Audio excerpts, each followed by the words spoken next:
Please, let's take our seats. Thank you. The weight of tragic events in recent weeks has tested our nation's resilience in the wake of unprecedented challenges. Persistent torrential rain has unleashed devastating floods, which have claimed 210 lives as of today. It has also caused injuries to many more and wreaked havoc on property, infrastructure, and livelihoods. No corner of our country has been spared from this havoc. The reopening date of our schools after the April holidays, which was scheduled for Monday this week, has had to be varied. Transportation has become challenging in many parts of the country due to flooded and damaged roads and bridges, and the threat of ravaging rivers and overflowing dams in downstream regions is immense.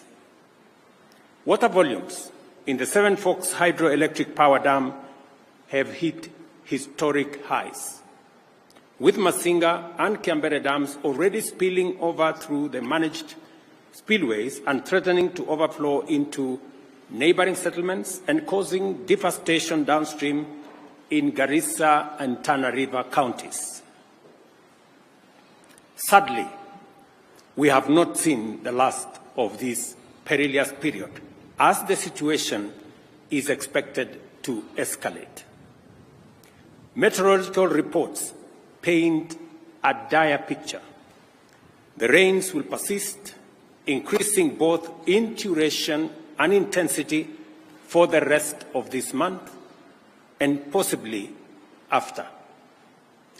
The Meteorological Department and the IGAD Climate Prediction Application Center have issued a stark warning. Kenya may face its first ever cyclone.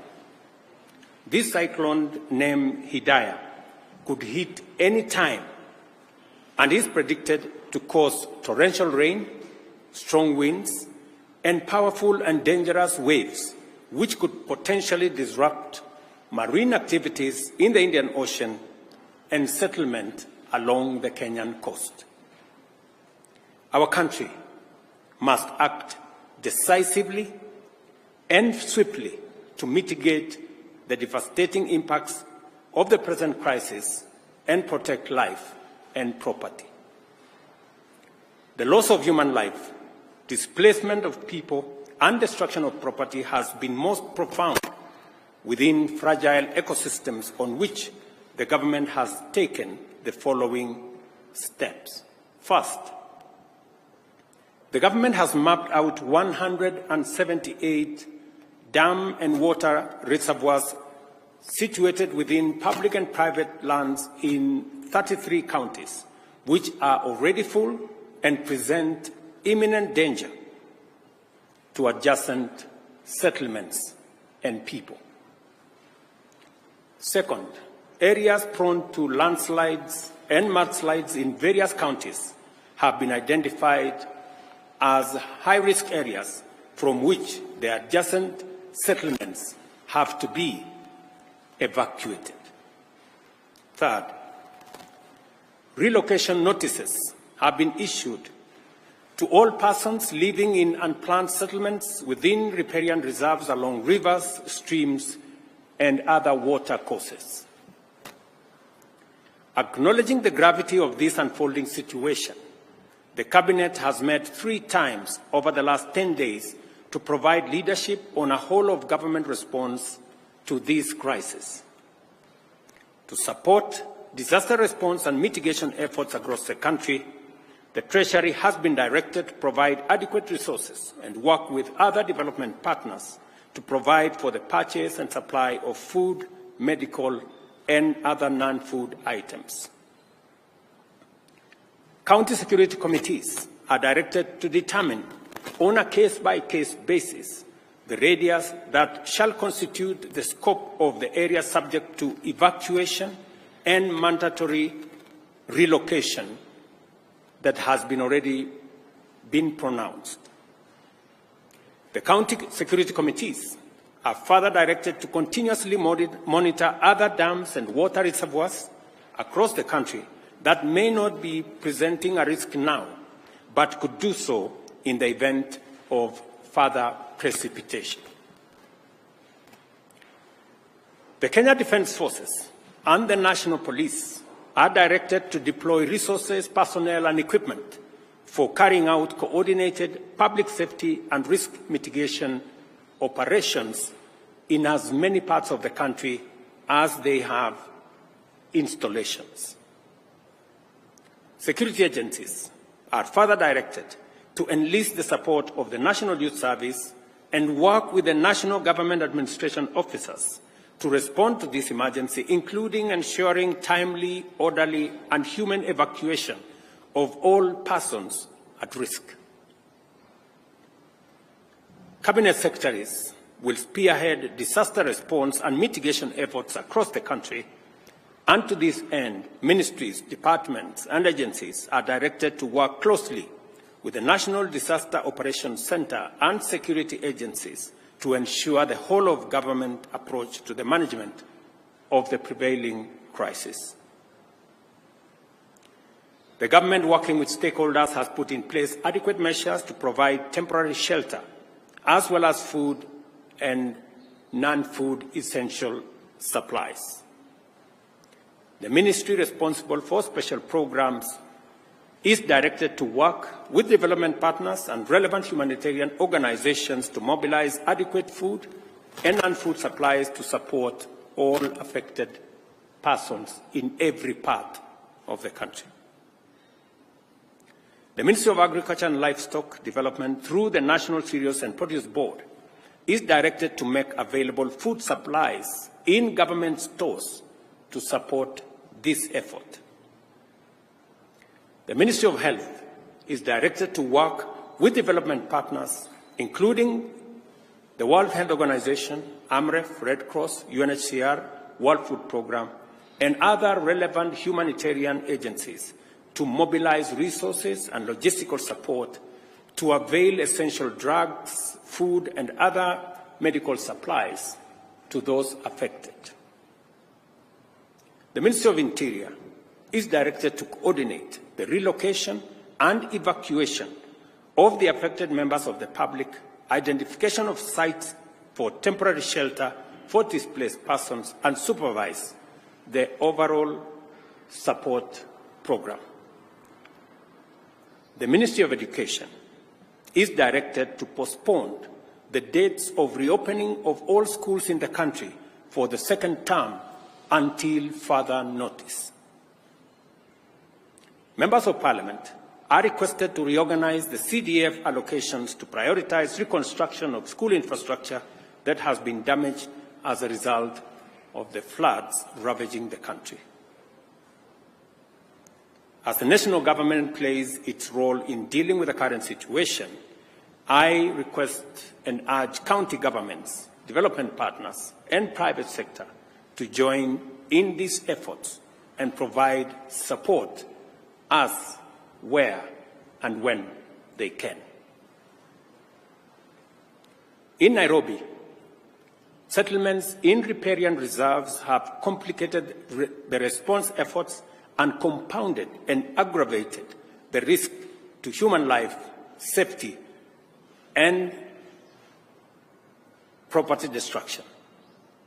The Ministry of Interior is hereby directed to enforce the relocation notices issued earlier upon their expiry at 6:30 p.m. today. We appreciate and thank members of the public who are already cooperating with government on the evacuation and relocation effort that is underway. I want to mention specifically citizens in different parts. I saw, for example, in Dandora, citizens themselves volunteering, removing their structures, carrying their wares, carrying their furniture, and looking for places to store them.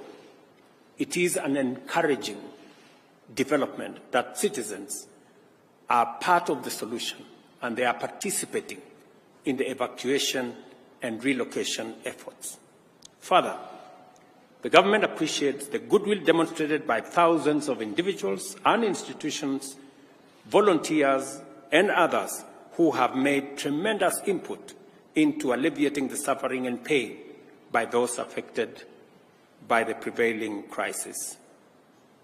In the same spirit, the public is called upon to respect and adhere to safety alerts and interventions and to cease and desist from risking their lives or the lives of others by daring the force of nature.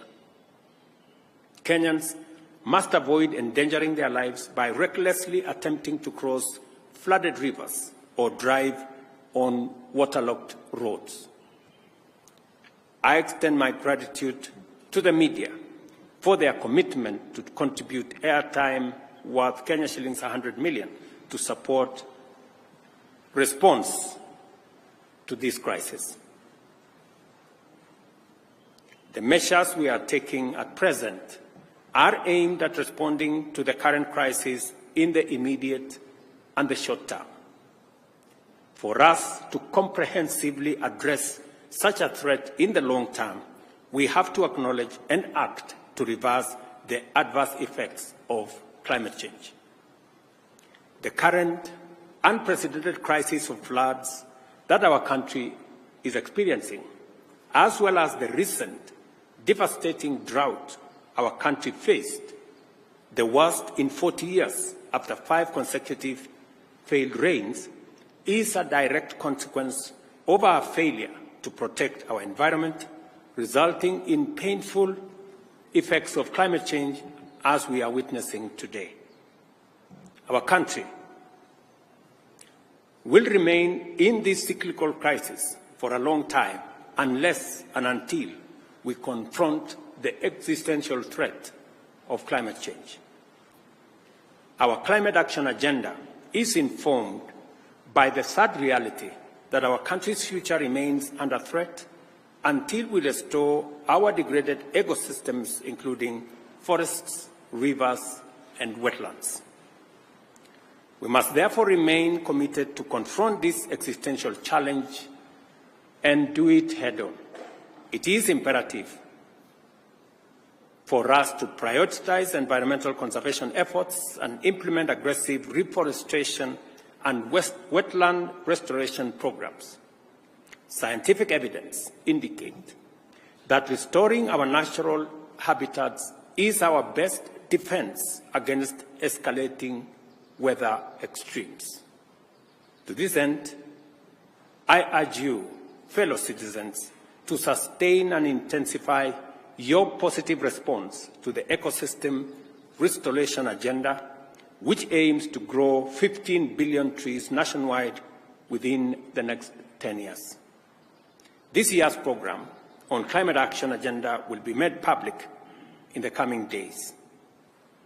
The Ministry of Environment and Climate Change and Forestry is hereby directed to immediately expedite the implementation of the ecosystem restoration program and work with all ministries, departments, and agencies and other stakeholders to provide a whole of government, whole of society, whole of nation program. In the face of daunting challenges, immense threats, and unprecedented hazards, our nation has never faltered. The people of Kenya always stand with one another and work together to overcome adversity.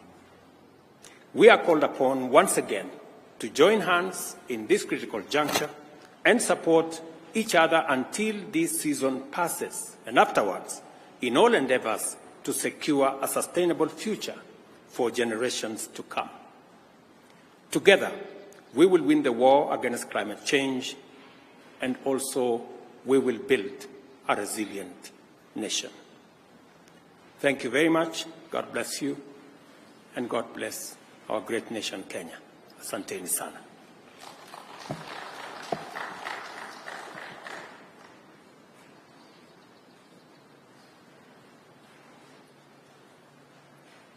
Thank you very much. Your Excellency, my name is Mwangi Maina from Inoro TV. You have said that the Treasury has been directed to provide enough funds. I would like you probably to mention how much money has the government set aside to respond to this crisis.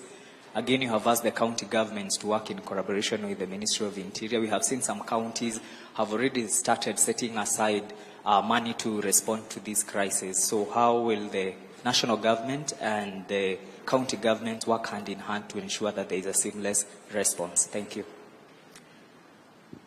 We have three things in quick succession.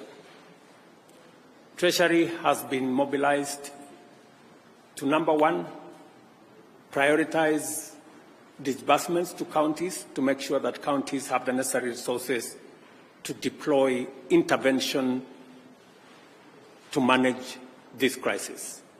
Number two, we have also directed Treasury to provide resources to our NGCDF and members of parliament to prioritize the reconstruction of school infrastructure that has been destroyed by the floods. Number three, we have also directed the Treasury, working with the Ministry of Roads and Infrastructure and our military, to provide resources for roads, bridges, and other travel infrastructure that has been destroyed by the roads, by the floods. And we have asked Treasury to work with the resources they have, engage with development partners, and we are also encouraging the private sector to step forward.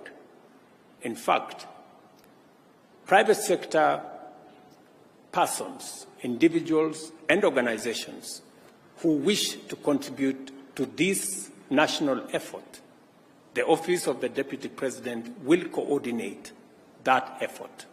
And additional information on how citizens, private sector individuals, private sector institutions can participate in this exercise will be issued by the Office of the Deputy President.